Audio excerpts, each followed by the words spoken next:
Deep Voice Horror. Aku ingat jelas malam itu dimulai dari obrolan santai di warung kopi depan base camp. Kami, sekelompok orang yang saling kenal lewat komunitas pendakian lokal, memutuskan untuk mencoba sesuatu yang sedikit berbeda, mendaki Gunung Pundak dalam trik malam. Bukan untuk menaklukkan ketinggian, melainkan untuk merasakan suasana yang katanya lebih murni. Kami semua sudah pernah camping, sudah biasa tidur di tenda, tahu cara mendirikan tenda dalam gelap, tahu pentingnya jaket tebal dan kantong tidur.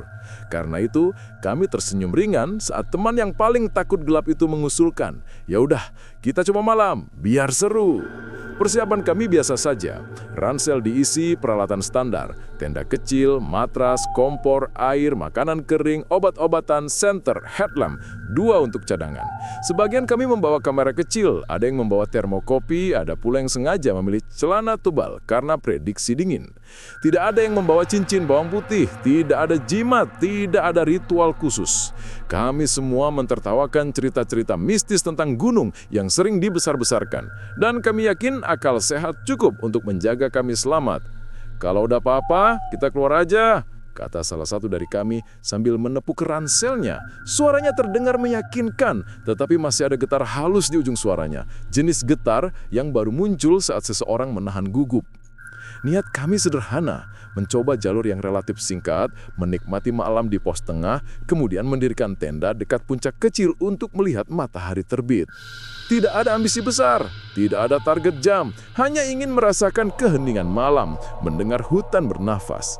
Kami sepakat untuk tidak memancing hal-hal yang aneh, tidak berteriak tak jelas, tidak mengganggu sarang burung, tidak meninggalkan sampah. Kata-kata itu keluar sebagai formalitas, tuntutan sopan santun biasa, tetapi dalam hatiku ada rasa ingin tahu yang lebih dalam, seperti rasa ingin tahu anak yang melangkah ke gelap hanya untuk melihat apa yang ada di dalamnya. Kami berangkat saat senja masih menempel di langit. Cahaya sore menyisakan semburat oranye, lalu cepat meludar jadi biru tua. Suasana base camp berubah cepat. Beberapa kelompok pulang, beberapa relawan menutup meja logistik, dan hanya rombongan kami yang terlihat bersiap untuk masuk jalur malam. Jalan setapak di depan kami menurun, lalu hilang di antara kabut tipis yang merayap dari lembah. Pohon-pohon di sana sudah mulai menyalin bentuknya menjadi siluet, dan setiap hembusan angin membuat dedaunan berdesir seperti bisikan yang nyaris tak terdengar. Di perjalanan menuju pos 1, kami bercanda ringan, mengulang-ulang lejokan lama, menyalakan headlamp untuk iseng-iseng. Saya lampu memotong gelap seperti belati, menyingkap tanah, akar, dan kadang seekor kelinci kecil yang melesat. Udara malam mulai menusuk. Parfum hutan, bau tanah lembab, lumut, dan batang kayu basah merasup ke dalam baju. Kami bergerak pelan, saling memastikan posisi. Rute yang kami lalui bukan yang tersulit. Namun, saat malam menutup matahari, sesuatu berubah. Detail kecil yang biasa kulohani di siang hari jadi terasa asing. Batu-batu yang biasanya kukenal sebagai tumpukan ternyata tampak seperti raksasa yang diam. Jalur-jalur kecil yang sehari-hari kurasakan sebagai teman mendadak seperti lorong baru yang tidak pernah kulewati. Kami sampai di pos 1 dengan selamat. Itu terasa seperti kemenangan kecil. Pos itu hanya lapak tanah lapang dengan beberapa kayu penyangga. Kami istirahat sebentar, minum, mengecek peralatan. Di sana percakapan kami mulai melambat. Mungkin karena kelelahan, mungkin karena kegelapan yang mulai menelan detail. Atau mungkin karena kami mulai sadar bahwa malam punya caranya sendiri untuk mengubah suasana. Dari pos 1, kami melanjutkan menuju pos tengah. Jalur semakin sempit, dikelilingi pohon-pohon yang berdiri rapat. Suara kami, obrolan, tawa kecil mulai diserap oleh hutan seperti sekam oleh api. Semakin dalam kami masuk, semakin sedikitnya suara nokturnal. Selain sis angin, aku pernah berharap mendengar serangga berdengung, burung malam bernyanyi, atau ranting yang patah karena binatang kecil. Malam itu justru terasa tipis, kosong. Angin berhembus seperti orang yang lewat tanpa niat tinggal lama. Bisikannya lebih terdengar seperti percakapan yang menjauh dari kita. Di suatu titik, saat kami sedang berjalan berjajar, salah satu dari kami, Fajar, berhenti tiba-tiba. Kami yang lain otomatis menoleh. Matanya tertuju jauh ke arah pepohonan di sisi jalur. Wajahnya pucat dan suaranya tak lebih dari gumaman saat dia bilang, "Dengar nggak? Kayak ada yang manggil." Kami menoleh ke arah yang dia tunjuk. Aku mendesah. Mungkin hanya bunyi ranting patah atau samar-samar gema kami sendiri. Tapi ketika Kamil yang mulai bertanya, ada yang menirukan suaranya pelan hampir tak terdengar. "Namaku..." Kata itu cuma hitungan 2 suku. Namaku bertuah aneh karena disampaikan tanpa konteks, tanpa nama yang menyusul. Sejurus itu, sekelompok kami tertawa canggung untuk menekan rasa aneh yang muncul. Mungkin itu cuma suara angin, kata seorang teman sambil menepis. Suaranya berusaha normal, tetapi matanya menolak berkedip terlalu cepat. Kami terus melangkah, namun setelah itu, langkah kami yang awalnya ringan menjadi serangkaian cekatan yang penuh kewaspadaan. Beberapa dari kami mulai bising menoleh ke belakang, mengecek apakah ada lampu lain, apakah rombongan lain berada di dekat kami. Ransel-ransel yang kami bawa seperti menambah beban, setiap detak nafas terasa sedikit lebih berat. Di tengah jalur, lucunya kekamaran kami retak. Tawa yang sebelumnya mencari hanya tersisa setengah senyum. Ada rasa saling menjaga. Siapa yang berjalan di depan harus memberi tanda, yang di belakang harus menjawab. Dan kemudian, terjadi sesuatu yang membuat jantung kami berdegup tak beraturan. Seseorang dalam rombongan entah bagaimana berjalan sendiri beberapa langkah dari kami, tanpa kami sadari. Awalnya kami pikir itu main-main, namun langkah terpisah itu diikuti suara ranting patah, suara yang terdengar dekat, lalu jauh, lalu dekat lagi. Irama yang seharusnya dimiliki oleh hewan, tapi terasa terlalu disengaja untuk sekedar binatang hutan. Headlamp kami kadang padam sekilas, bukan karena baterai habis, melainkan seakan ada sesuatu yang menelan cahayanya sebelum mengembalikannya. Saat cahaya meredup, kami merasakan ruangan di sekitar kami menggumpal. Bayangan menjadi lebih pekat, kontur pohon berubah. Setiap karya lampu hidup kembali, kami melihat wajah teman-teman yang tampak sedikit lebih tegang, lebih kurus oleh ketakutan. Aku mencoba menguasai diri. Aku mengingat seluruh pelajaran keselamatan yang pernah kubaca. Tetap tenang, jangan pisah, nyalakan headlamp cadangan jika perlu. Aku mencoba mentertawakan ketakutan kami sendiri. Tetapi, cara ketakutan menyelinap dalam tubuh itu tak rasional. Ia menjalar lewat tekstur suara, lewat bau yang sedikit berbeda, lewat cara akar menonjol yang seolah menunjuk jalan yang tak biasa. Di suatu belokan sempit, Fajar menarik napas panjang dan berkata, "Kalau ada yang mau mundur, bilang aja." Ucapannya seolah kabur di antara pohon, namun kami semua tahu maksudnya. Ini bukan cuma soal fisik. Malam punya caranya untuk mempermalukan orang yang tidak siap. Sebelum akhirnya kami memutuskan untuk melanjutkan ke puncak kecil, kami memastikan semua headlamp berfungsi, memastikan bahwa rombongan tetap kompak. Aku menyentuh senter cadangan, merasakan getaran kecil di bawah jari, bukan tegang, melainkan lebih seperti keinginan yang tersimpan. Kami semua tahu, malam belum usai. Dan entah mengapa, di bawah cahaya api yang bergetar, kami semua sepakat tanpa ngata-ngata bahwa yang paling penting bukan hanya fisik kuat, melainkan kesiapan untuk menghadapi sesuatu yang tak kasat mata, keteguhan hati untuk tetap bersama, dan keberanian untuk mengakui bahwa kita takut. Setelah istirahat singkat di pos tengah, kami mulai bersiap melanjutkan perjalanan. Waktu sudah menunjukkan hampir pukul 11 malam. Kabut turun perlahan, menutup jalur seperti tirai tipis. Suara serangga makin jarang terdengar, seolah semuanya memilih diam dan mengamati kami dari balik daun. Api kecil yang tadi kami nyalakan mulai padam, meninggalkan abu yang berasap samar. Aku berdiri paling belakang, memastikan semua teman sudah siap. Ada Fajar di depan membawa headlamp paling terang, disusul Danu, lalu aku dan 2 teman lainnya, Rino dan Lia. Kami sepakat untuk berjalan berdekatan. Tidak ada yang boleh lebih dari 2 langkah terpisah. Jalur dari pos tengah ke arah puncak kecil memang tidak terlalu curam. Tapi malam itu rasanya seperti menembus lorong panjang yang tidak berujung. Awalnya semua masih tenang. Kami berjalan dengan ritme pelan, menatap tanah agar tidak tersandung akar. Namun semakin lama, cahaya headlamp di depan terasa makin redup. Aku sempat berpikir baterai mulai habis. Tapi lampu Fajar yang tadi terang tiba-tiba berkedip-kedip seperti disambar angin dingin. "Fajar, lampumu kenapa?" tanya Danu. "Nggak tahu, kayak ada yang nutupin cahaya," jawab Fajar singkat tanpa menoleh. Aku memperhatikan cahaya itu. Benar, kadang terang, lalu tiba-tiba gelap sesaat, seolah sesuap lewat di depannya. Tapi ketika kami berhenti, tak ada apa-apun di sana. hanya batang-batang pohon dan kabut yang makin tebal. Langkah kami berlanjut, tapi entah kenapa suara di sekitar berubah. Awalnya kami masih bisa mendengar langkah sendiri, suara napas dan desah kecil dari gesekan ranting. Namun lama-kelamaan ada satu suara lain yang ikut, langkah kaki tambahan, tak jauh di belakangku.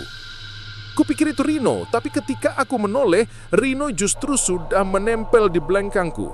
Aku langsung berhenti. "Rin, barusan kamu dengar langkah di belakang?" tanyaku pelan. Dia mengangguk, wajahnya agak pucat. "Yuk, kukira kamu yang berhenti duluan." Kami berdua saling pandang, lalu mempercepat langkah agar tidak tertinggal. Tapi perasaan aneh itu tak juga hilang. Suara langkah ketiga tetap mengikuti, kadang di kiri, kadang di belakang, kadang seperti dari atas bukit kecil di sisi kanan jalur. Di tengah perjalanan, tiba-tiba Lia menjerit kecil. "Ada yang manggil namaku," katanya bertaba-taba. Kami semua berhenti. Suasana langsung sunyi. Danu menyerotkan senter ke arah pepohonan, tapi hanya terlihat kabut menari pelan seperti bayangan abu-abu yang bergerak. Katanya lagi, "Ada yang manggil pelan banget. Suaranya kayak aku sendiri, tapi jauh. Gitu terus hilang." Fajar menghela napas panjang. "Jangan hiraukan, fokus jalan aja. Kita bareng-bareng." Kami pun kembali melangkah, tapi tidak ada yang bicara. Hutan terasa menutup diri. Pohon-pohon tampak lebih tinggi dari sebelumnya. Akar-akar seolah menjulur di jalur, membuat kami harus ekstra hati-hati agar tidak tersandung. Angin tiba-tiba bertiup kencang dari arah lembah, membawa bau yang aneh. Bau tanah basah bercampur sesuatu yang amis. Salah satu hal paling mengerikan dari malam itu bukanlah suara, tapi perasaan bahwa jalur yang kami lalui seolah berubah bentuk. Biasanya dari pos tengah menuju puncak kecil hanya butuh sekitar 1 jam. Tapi entah kenapa kami sudah berjalan lebih dari itu. Dan pos kecil yang seharusnya terlihat belum juga tampak. Fajar berhenti mendadak. "Ini aneh," katanya pelan. Aku maju mendekat. "Kenapa?" "Jalur ini kayaknya bukan yang tadi," jawabnya. "Harusnya kita sudah sampai belokan besar, tapi ini lurus terus." Aku melihat ke sekitar, semua tampak sama. Pohon, akar, semak, tapi ada sesuatu yang berbeda dari udara di situ. Lebih dingin, lebih pekat. Aku menyalakan senter tambahan dan menyorot ke kanan. Di antara pepohonan, aku melihat bayangan samar. Bentuk tubuh manusia, berdiri diam, menghadap ke arah kami. Aku langsung mematikan senter, jantungku berdegup keras. "Ada apa ku?" tanya Danu. "Enggak, cuma salah lihat." Tapi dalam hati aku tahu, itu bukan salah lihat. Ada sesuatu di sana. Kami lanjut berjalan, tapi beberapa menit kemudian, suara langkah itu muncul lagi. Lebih jelas, lebih dekat. Kali ini aku berani menoleh dengan cepat, berharap menemukan hewan atau ranting yang jatuh. Tapi yang kulihat justru jauh lebih buruk. Di ujung cahaya headlampku, hanya beberapa meter di belakang kami, ada sosok tinggi berdiri di tengah jalur. Bentuknya samar, seolah tertutup kabut. Tapi aku bisa lihat rambut panjang menjuntai dan wajah yang terlalu putih untuk manusia. Matanya seperti tidak punya bola mata, hanya cekungan gelap yang kosong. Aku membeku. "Jangan berhenti!" Suara Fajar terdengar dari depan, tajam dan cepat. "Jangan lihat belakang." Aku langsung menunduk dan melangkah secepat mungkin. Tapi rasa dingin dari belakang seperti menempel di tengkukku, seakan sosok itu mengikutiku dengan jarak yang tetap. Lia mulai menangis pelan, sementara Danu membaca doa terbata-bata. Kami terus berjalan tanpa bicara, hanya napas tersengal dan suara ranting yang patah di bawah kaki. Beberapa kali lampu kami kembali redup, dan setiap kali itu terjadi, perasaan seolah ada yang mengintip dari antara pepohonan makin kuat. Akhirnya, setelah entah berapa lama, kami menemukan sebuah belokan besar. Dari situ terlihat tanah yang agak lapang, puncak kecil yang kami tuju. Rasanya seperti keajaiban, tapi anehnya, tidak ada tanda-tanda bahwa rombongan lain pernah sampai ke situ. tidak ada bekas api unggun, tidak ada jejak kaki. Kami berhenti di sana menyalakan api kecil dengan sisa korek. Begitu api menyala, wajah-wajah kami pucat semua. Liasi duduk diam sambil menatap tanah. Rino masih menoleh ke belakang seakan sasup tadi muncul lagi. Tapi malam itu belum benar-benar berakhir. Saat kami berusaha menenangkan diri, terdengar langkah dari arah jalur yang baru saja kami lalui. Pelan, teratur, seperti seseorang mendekat. Kami semua menoleh bersamaan. "Siapa itu?" teriak Fajar. Tak ada jawaban, hanya suara ranting patah. Makin lama makin dekat. Aku menggenggam senter dengan tangan gemetar, menyorot ke arah suara. Cahaya itu menangkap sesuatu. Di balik kabut tipis muncul wajah, pucat, tanpa ekspresi, berdiri tepat di antara dua pohon besar. Wajah itu tidak bergerak, tapi matanya yang hitam dan kosong menatap langsung ke arah kami. Aku membeku. "Jangan berhenti," suara Fajar terdengar dari depan tajam dan cepat. "Jangan lihat belakang." Aku langsung menunduk dan melangkah secepat mungkin. Tapi rasa dingin dari belakang seperti menempel di tengkukku. Seakan sosok itu mengikutiku dengan jarak yang tetap. Lia mulai menangis pelan, sementara Danu membaca doa terbata-bata. Kami terus berjalan tanpa bicara, hanya napas tersengal dan suara ranting yang patah di bawah kaki. Beberapa kali lampu kami kembali redup dan setiap kali itu terjadi, perasaan seolah ada yang mengintip dari antara pepohonan makin kuat. Akhirnya, setelah entah berapa lama, kami menemukan sebuah belokan besar. Dari situ terlihat tanah yang agak lapang, puncak kecil yang kami tuju. Rasanya seperti keajaiban. Tapi anehnya, tidak ada tanda-tanda bahwa rombongan lain pernah sampai ke situ. Tidak ada bekas api unggun, tidak ada jejak kaki. Kami berhenti di sana menyalakan api kecil dengan sisa korek. Begitu api menyala, wajah-wajah kami pucat semua. Liasi duduk diam sambil menatap tanah. Rino masih menoleh ke belakang seakan sosok tadi muncul lagi. Tapi malam itu belum benar-benar berakhir. Saat kami berusaha menenangkan diri, terdengar langkah dari arah jalur yang baru saja kami lalui. Pelan, teratur, seperti seseorang mendekat. Kami semua menoleh bersamaan. "Siapa itu?" teriak Fajar. Tak ada jawaban, hanya suara ranting patah. Makin lama makin dekat. Aku menggenggam senter dengan tangan gemetar, menyorot ke arah suara. Cahaya itu menangkap sesuatu. Di balik kabut tipis muncul wajah, pucat, tanpa ekspresi. Berdiri tepat di antara dua pohon besar. Matanya yang hitam dan kosong menatap langsung ke arah kami. Kami semua mundur serentak. Lia menjelit, Danu hampir jatuh. Api kecil di depan kami bergetar karena angin yang tiba-tiba bertiup kencang. Dalam kepanikan, Fajar menarik kami satu persatu dan berkata, "Cepat, turun sekarang. Jangan lihat belakang, jangan panggil siapapun." Kami langsung berlari menuruni jalur, tanpa menoleh, tanpa bicara. Suara langkah dari belakang tetap mengikuti. Tapi semakin kami berlari, suara itu perlahan-perlahan menghilang, digantikan dengan detak jantung kami sendiri yang memukul keras di dada. Kami terus turun sampai akhirnya melihat cahaya samar dari base camp di kejauhan, seperti secuil keharapan yang menggantung di antara kabut. Saat itulah aku sadar, kami baru saja melewati sesuatu yang bukan hanya sekedar cerita gunung. Malam itu di jalur Gunung Pundak, ada sesuatu yang menatap kami. Angin dini hari di lereng Gunung Pundak menusuk tulang.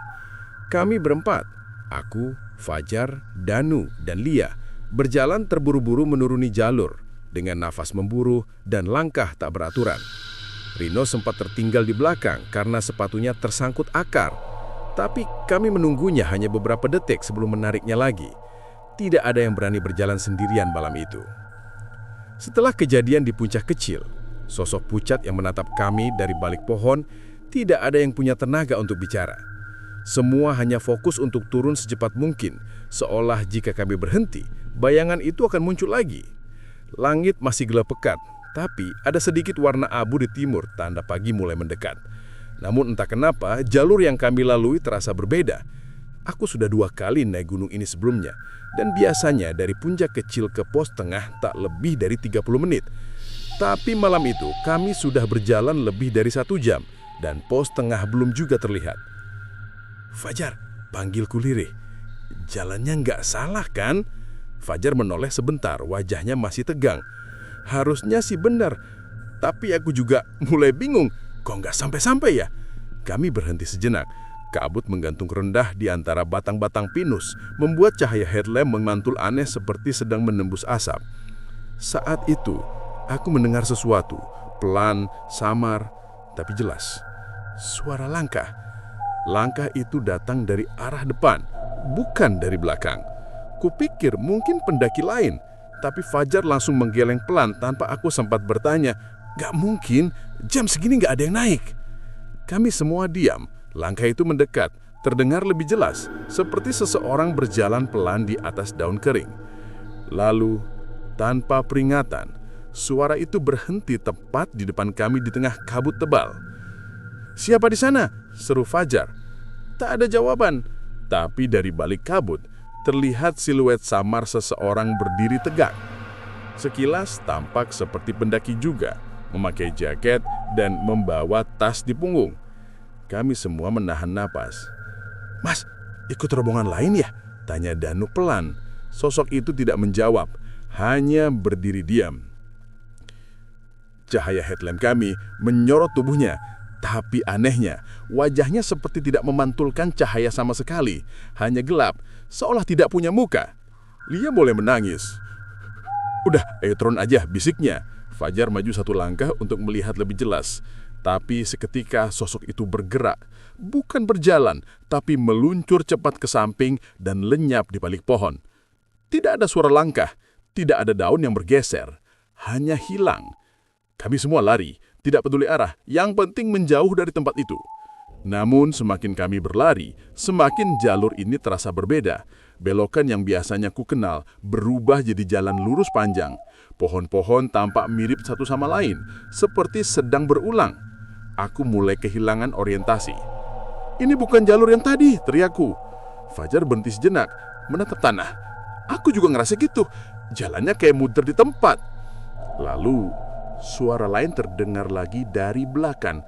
Suara tawa lirih, pelan, seperti anak kecil yang sedang bermain. Suara itu datang berulang, kadang jauh, kadang dekat, dan setiap kali kami berhenti, suara itu juga berhenti. Danu menggenggam senter dengan tangan gemetar. "Jangan nengok, ayo terus jalan," katanya dengan suara serak. Tapi tubuhnya sendiri gemetar hebat. Kami berjalan lagi, kali ini sambil berpegangan tangan agar tidak terpisah. Di tengah perjalanan, headlamp Lia tiba-tiba mati.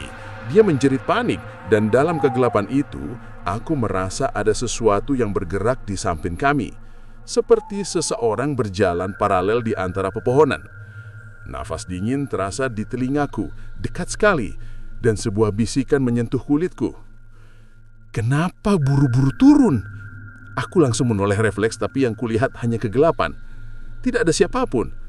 Namun bisikan itu terasa nyata, terlalu dekat untuk diabaikan. Setelah beberapa langkah lagi, kabut mulai menipis sedikit. Kami akhirnya melihat papan kayu kecil bertuliskan pos tengah. Tapi rasa lega itu tidak bertahan lama. Papan itu terletak di tanah, patah di ujungnya. Dan di belakangnya tidak ada pos, hanya semak tinggi dan jalan buntu. "Ini bukan posnya," gumam Fajar lirih. Seketika, dari arah hutan terdengar bunyi ranting patah. 1, 2, lalu banyak, seperti langkah kaki yang datang dari segala arah. Kami berdiri berdekatan, nyaris saling menempel. "Jangan lari," kataku cepat, meskipun suaraku sendiri bergemetar. Tapi saat sebuah bayangan melintas cepat di depan kami, Lia berteriak sekeras-kerasnya dan spontan berlari ke arah kanan. Fajar mengejarnya, diikuti Danu. Yang paling belakang menoleh sekilas dan menyesali melakukannya. Dari balik kabut, muncul sosok yang sama dengan yang kulihat di puncak kecil. Tinggi, rambut panjang menjuntai menutupi wajah. Tapi kali ini, dia lebih dekat, terlalu dekat. Dan ketika angin berhembus, rambut itu tersingkap sedikit menampakkan wajahnya. Kulitnya pucat seperti kapur, matanya hitam kelam tanpa pupil, dan dari bibirnya meneteskan sesuatu yang mirip tanah basah. Aku langsung berlari sekencang mungkin. Suara langkah di belakangku terdengar mengikuti, cepat, nyaris menempel. Aku bisa mendengar nafasnya, kasar, berat, seperti orang yang sedang tertawa pelan. Setelah entah berapa lama berlari, aku melihat cahaya lampu di kejauhan. Itu bukan headlamp, tapi lampu dari base camp. Aku menjerit memanggil teman-temanku. Fajar muncul dari balik semak, wajahnya kotor dan penuh peluh. Lia duduk di tanah sambil menangis. Sementara Danu berdiri diam. Tatapannya kosong ke arah jalur yang baru saja kami tinggalkan. Kami semua akhirnya tiba di base camp menjelang subuh. Para penjalo base camp tampak heran melihat keadaan kami. Fajar langsung minta minum air. Lia dipeluk salah satu penjaga perempuan yang menenangkannya. Aku hanya duduk diam, masih mencoba mengatur napas. Salah satu penjaga yang sudah tua menatap kami lama, lalu berkata pelan, "Kalian naik malam ya?" Kami hanya mengangguk. Dia menghela napas panjang. Gunung ini memang nggak suka kalau didatangi malam. Ada jalur yang kadang-kadang berubah. Kalau kalian dengar ada yang manggil nama kalian, jangan jawab. Itu bukan teman kalian. Malam itu kami tidak bisa tidur sama sekali. Bahkan setelah matahari terbit dan kabut terangkat, rasa dingin dari jalur itu masih menempel di kulit. Di dalam pikiranku, suara itu terus bergema, bisikan yang sama, pelan tapi jelas. Namaku. Dan setiap kali aku menutup mata, aku selalu melihat wajah itu. Pucat, kosong, berdiri di antara kabut, menatap dari jauh seolah menunggu kami untuk kembali. Sejak malam itu, aku bersumpah tidak akan pernah lagi mendaki di malam hari. Karena aku tahu sekarang, tidak semua jalan di gunung membawa kita ke puncak. Beberapa jalur membawa kita ke tempat lain. Tempat yang tidak seharusnya kita temukan. Sudah 2 hari sejak kami turun dari Gunung Pundak. Tapi rasa dingin malam itu masih menempel di kulit, seolah belum mau pergi. Di rumah, aku berusaha hidup normal lagi. Makan, mandi, tidur, mencoba menenangkan pikiran. Tapi entah kenapa, setiap kali matahari tenggelam, suasana berubah. Ada rasa yang sama seperti di hutan malam itu. Sepi, dingin, dan seperti ada sesuatu yang memperhatikan. Aku masih ingat betul wajah teman-temanku waktu kami tiba di base camp pagi itu. Dia terus menangis tanpa henti, bahkan sampai kami dalam perjalanan pulang ke Mojokerto. Danu duduk di jok belakang mobil, tatapannya kosong keluar jendela, tidak bicara sama sekali. Fajar berusaha menenangkan kami, tapi aku tahu dari raut wajahnya bahwa dia juga masih ketakutan. Setibanya di rumah, aku pikir semuanya akan berakhir, tapi ternyata tidak. Malam pertama setelah pendakian, aku sulit tidur. Setiap kali memejamkan mata, aku selalu melihat kabut dan jalur sempit itu lagi. Hutan dengan bayangan samar di antara pepohonan. Dan dari kejauhan, terdengar suara lirih yang memanggil nama aku. Sama seperti yang kami dengar di tengah jalur waktu itu. Awalnya kupikir hanya mimpi, tapi malam berikutnya, hal yang sama terjadi lagi. Bedanya, kali ini aku terbangun tiba-tiba dengan keringat dingin membasahi seluruh tubuh. Saat aku menatap jam di ponsel, waktu menunjukkan pukul 02.37 dini hari. Dari luar kamar, terdengar suara langkah pelan, seperti seseorang berjalan tanpa alas kaki di lantai. Aku diam. Napasku tertahan. Suara itu berhenti di depan pintu kamarku. "Siapa?" tanyaku pelan. Tidak ada jawaban. Hanya diam. Lalu, pelan sekali, gagang pintu bergerak, bergetar, seperti sedang dicoba dibuka dari luar. Aku langsung meloncat dari tempat tidur dan menyalakan lampu. Tapi begitu cahaya menerangi kamar, suara itu berhenti. Pintu tetap tertutup rapat. Aku menatap ke celah bawah pintu, dan jantungku langsung membeku. Di sana terlihat bayangan kaki seseorang, berdiri diam, tidak bergerak. Aku menahan napas, memegang ponselku erat-erat. Bayangan itu berdiri hampir 1 menit, lalu perlahan menghilang. Keesokan paginya aku memutuskan untuk menghubungi Fajar. Suaranya di telepon terdengar lelah, serat, dan berat. "Lo juga ngalamin ya?" tanyanya tanpa basa-basi. Aku terdiam. "Maksudnya?" "Yang datang malam-malam. Gue juga dengar, 2 malam berturut-turut. Ada yang manggil dari luar jendela. Pas gue buka gorden, gak ada siapa-siapa. Tapi kaca jendela gue kayak ada bekas tangan, bekas jari panjang-panjang." Darahku langsung terasa dingin. Kami berdua diam lama. Fajar akhirnya bilang dia juga sempat mencoba menghubungi Lia dan Danu. Dia katanya masih histeris, dia menolak keluar kamar, dan setiap malam menyalakan semua lampu di rumah. Danu malah lebih aneh. Katanya dia terus pergi ke tempat sepi sendirian dan bicara sendiri, seperti mendengar sesuatu yang orang lain tidak dengar. Hari-hari berikutnya kejadian aneh makin sering muncul. Kadang saat aku mandi, kulihat di cermin bayangan lain berdiri di belakangku. Samar, tapi tinggi dan tidak bergerak. Kadang saat aku menutup mata untuk tidur, terasa seperti ada napas dingin yang menyentuh leherku. Bau tanah basah juga sering muncul tiba-tiba di kamar. Padahal, aku tidak pernah membawa sepatu gunung ke dalam rumah. Puncaknya terjadi seminggu setelah pendakian. Malam itu listrik rumah sempat padam. Aku duduk di ruang tamu dengan senter di tangan, menunggu nyala kembali. Suasana sunyi sekali. Hanya suara angin dari luar yang masuk lewat celah jendela. Tiba-tiba, terdengar suara tok, tok, tok di pintu depan. Pelan, tapi berirama. Aku menelan ludah. Siapa? Tidak ada jawaban. Suara ketukan berhenti sebentar, lalu terdengar lagi. Kali ini lebih keras. Aku menyorotkan senter ke arah pintu.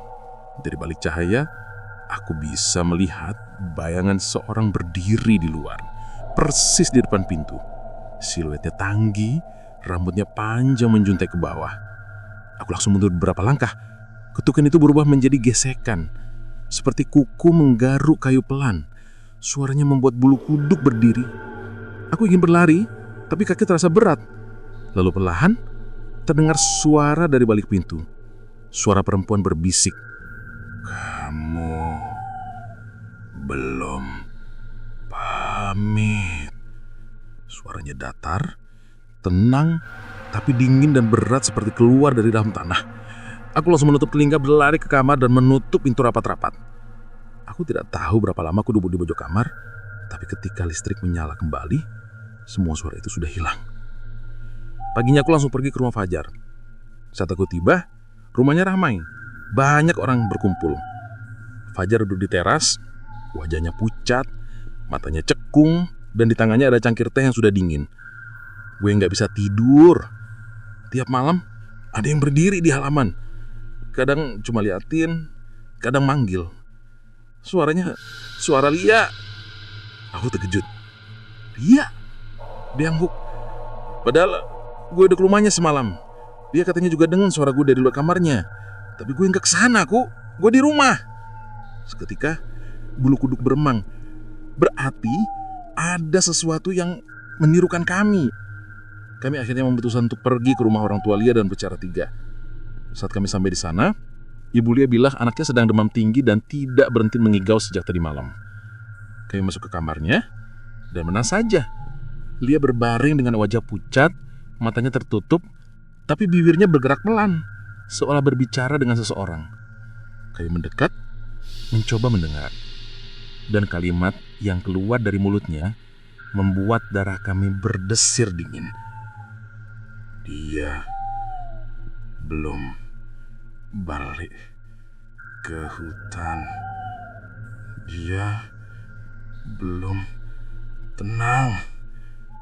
Sejak saat itu, kami sadar satu hal.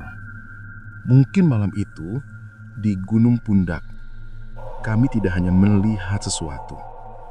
Kami membawa sesuatu pulang bersama kami. Dan sampai hari ini, setiap kali malam datang dan angin berhembus lewat jendela, aku masih kadang mendengar bisikan itu.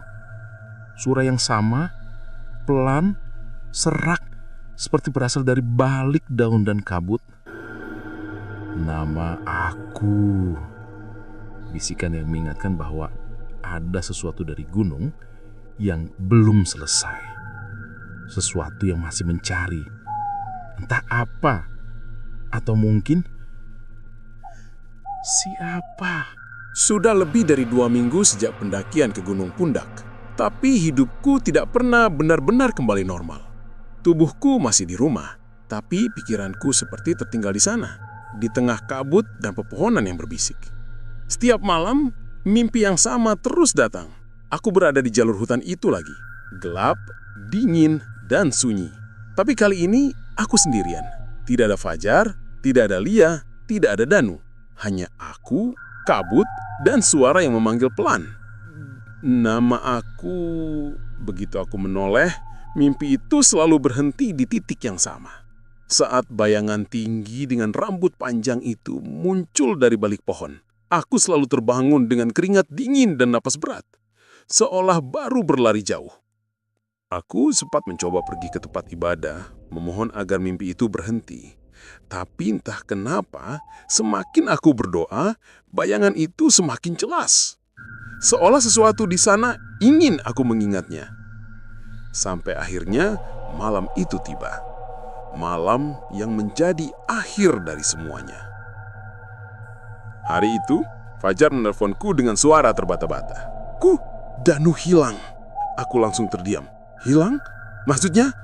Udah 2 hari nggak pulang. Orang tuanya bilang dia pergi sore-sore. Katanya mau balikin sesuatu ke gunung. Setelah itu, nggak balik. Dadaku langsung sesak. Perkataan Danu yang dulu sempat aneh, bahwa ia merasa dipanggil lagi, tiba-tiba terlintas di kepalaku. Kami berdua memutuskan untuk bertemu malam itu juga di rumah Fajar. Saat aku tiba, Fajar terlihat kacau.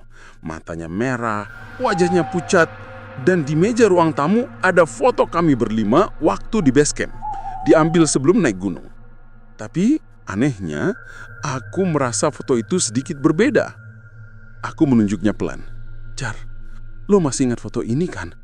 Kok kayaknya aneh ya? Fajar mengerutkan dahi. Aneh gimana? Aku menelan reda. Waktu di foto, yang berdiri di tengah itu Rino kan? Tapi sekarang, kami berdua terdiam. Dalam foto itu, wajah Rino samar, seperti tertutup kabut, dan di belakang kami tampak bayangan hitam tinggi yang berdiri di antara pepohonan. Padahal dulu, aku yakin tidak ada siapapun di belakang kami. Fajar langsung merek-korek dan membakar ujung foto itu. Jangan dilihatin lagi, katanya cepat.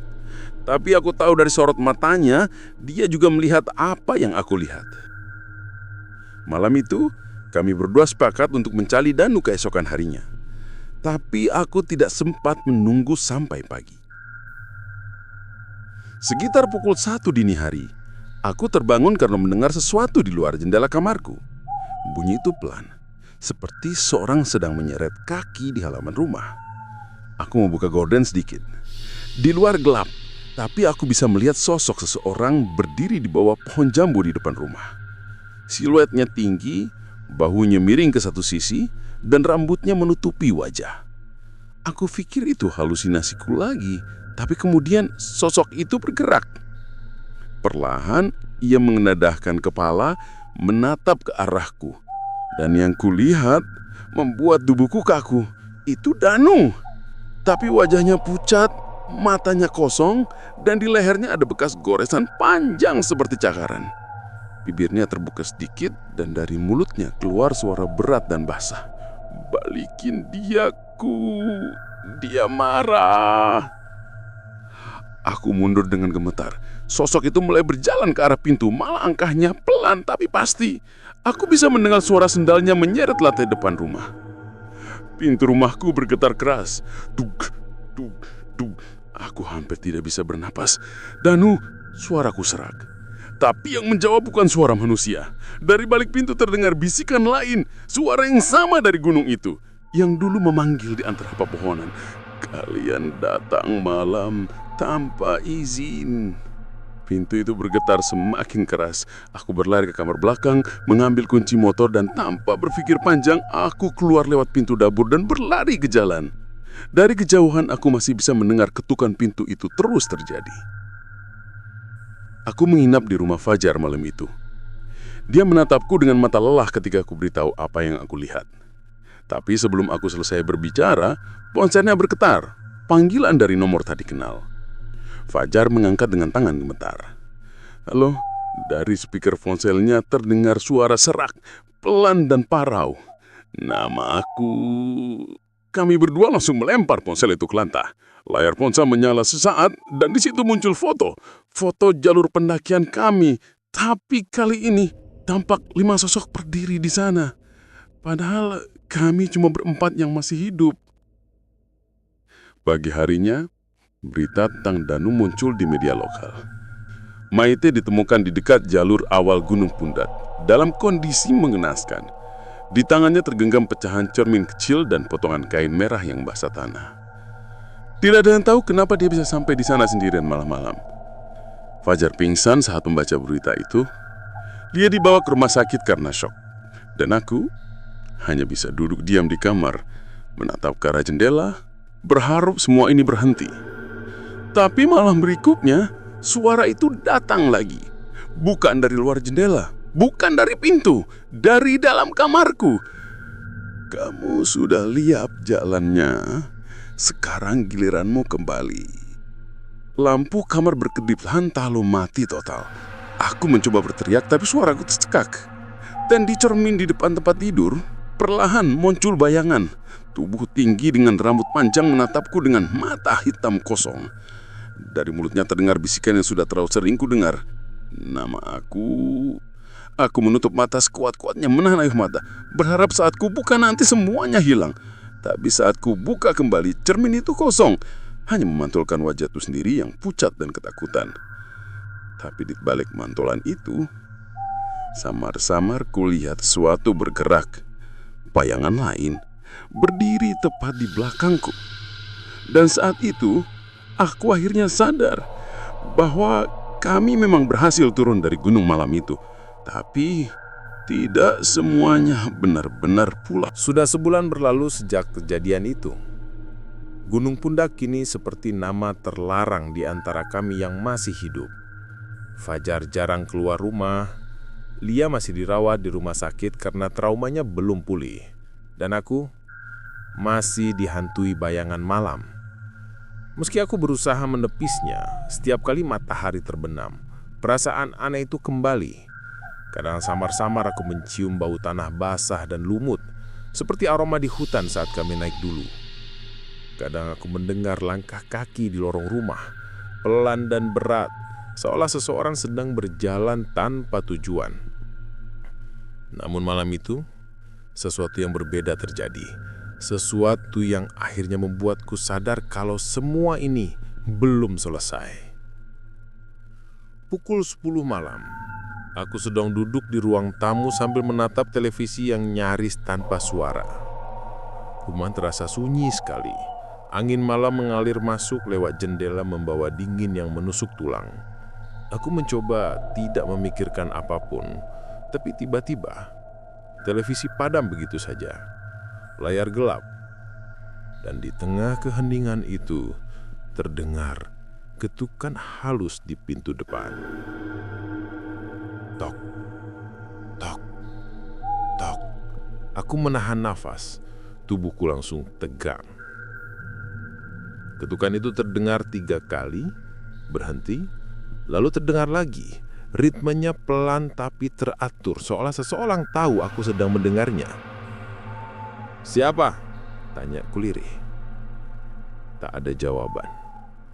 Aku mengambil senter di atas meja dan mendekati pintu perlahan. Saat ku intip lewat celah kecil di tirai jendela, yang kulihat membuat darahku berhenti mengalir sejenak. Ada seseorang berdiri di luar, tapi bukan manusia yang utuh. Wajahnya pucat, matanya kosong dan kulitnya tampak seperti dilapisi debu tanah. Aku menutup mulut, menahan teriakan. Itu Danu.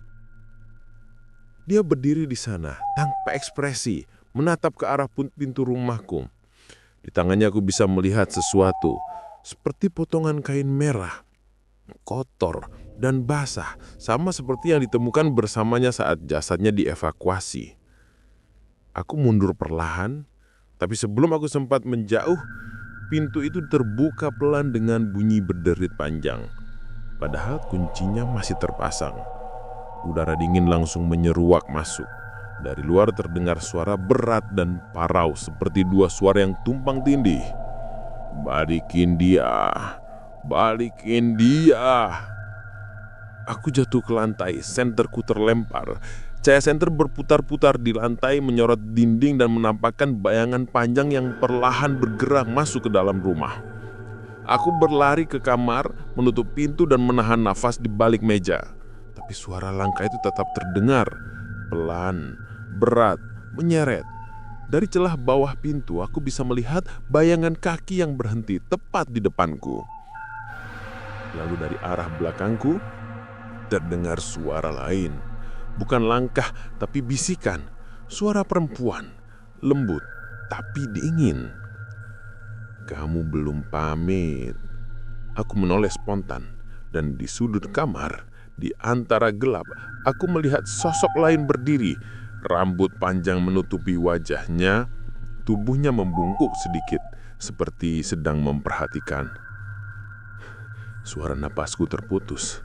Aku menjerit sekencang-kencangnya, tapi entah kenapa suaraku tidak keluar. Mulutku terbuka, tapi tidak ada suara apapun yang terdengar. Sosok itu mulai berjalan mendekat, langkahnya tanpa suara. Ketika ia mendongak sedikit, wajahnya tampak lebih jelas. Kulitnya pucat seperti lilin, matanya hitam pekat, tanpa cahaya, dan dari hidung serta mulutnya keluar tanah basah, menetes ke lantai. Ia menunduk sedikit ke arahku dan berkata, "Kamu sudah ikut, sekarang jalan pulangmu bukan di sini." Aku menutup mata, berulang kali berdoa, berharap semuanya lenyap. Tapi tiba-tiba, suara berat Fajar terdengar dari luar kamar.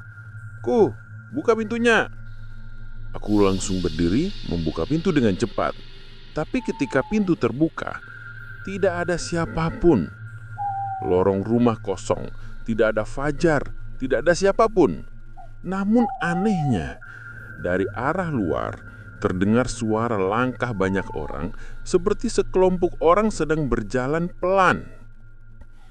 Aku melangkah ke depan pintu rumah dan melihat sesuatu yang membuatku hampir pingsan. Di jalan depan rumahku, dalam cahaya samar bulan, berdiri barisan orang. Tubuh mereka pucat, sebagian menunduk, sebagian menatap kosong ke arahku. Dan di antara mereka, aku melihat wajah-wajah yang kukenal. Rino, Danu, dan bahkan Fajar. Semua diam, tak bergerak. Lalu mereka berbalik perlahan, satu persatu, dan mulai berjalan menuju arah yang sama, ke utara, ke Gunung Pundak. Suara mereka bergema pelan di udara malam. "Baliklah, jalur belum tertutup." Aku jatuh berlutut. Tangisku pecah antara ketakutan dan keputusasaan. Aku menutup telinga, tapi suara langkah itu masih terdengar, menjauh perlahan, seolah memanggilku ikut. Pagi datang terlalu cepat. Saat aku membuka mata, aku sudah tidak ingat bagaimana bisa tertidur di lantai ruang Tami. Sinar matahari masuk dari celah jendela, tapi entah kenapa rasanya tidak menghangatkan. Ponselku berdering, nomor tak dikenal. Dengan tangan gemetar, aku mengangkatnya. "Halo." Tak ada suara, hanya dengusan pelan. Lalu suara yang sudah tidak asing lagi bagiku, pelan dan lembut. Nama aku. Aku langsung menutup telepon itu dan melemparnya ke lantai. Tapi sebelum aku sempat bernafas lega, dari arah dapur terdengar suara langkah kaki lagi, pelan, teratur, menuju ruang tamu. Aku menoleh perlahan, dan di sana, di bawah cahaya pagi yang masuk dari jendela, aku lihat tanah basah tercecer dari pintu masuk sampai lantai dapur, seolah seseorang baru saja datang dari luar. Lalu aku dengar suara yang sama lagi, sangat dekat di telingaku meski aku tahu tak ada siapapun di ruangan itu. "Gunung tidak suka dilupakan. Kamu masih punya jalan pulang." Dan saat aku menatap ke arah jendela, di kejauhan, di balik kabut tipis yang menggantung di lereng gunung, aku melihat bayangan hitam tinggi berdiri, diam di sana, menatap ke arah rumahku.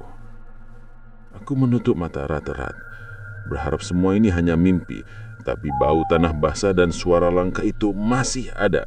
Dan untuk pertama kalinya, aku benar-benar mengerti maksud ucapan penjaga basecamp waktu itu. Kalau kau mendaki malam-malam, kadang yang pulang bukan cuma kalian.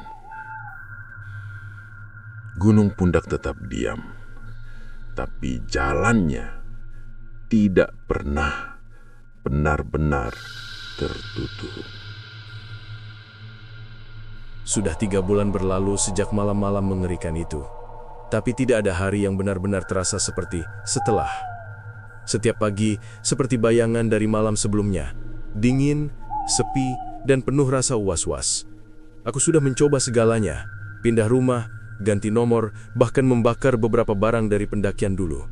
Tapi setiap kali malam datang, semuanya kembali. Bau tanah lembab, suara ranting patah dan bisikan samar itu yang semakin jelas setiap harinya. Kamu belum pulang. Awalnya aku mengira semuanya hanya trauma, sisa rasa takut yang belum hilang. Tapi malam itu, semuanya berubah. Malam itu mereka benar-benar datang menjemput. Aku tinggal di rumah kontrakan kecil di tepi kota Mojokerto. Rumah itu sederhana tapi jauh dari mana-mana. Cuma ada kebun singkong dan satu jalan tanah yang sepi di depannya. Kupikir di tempat ini aku bisa tenang. Tapi aku salah besar. Pukul 11 malam, listrik padam.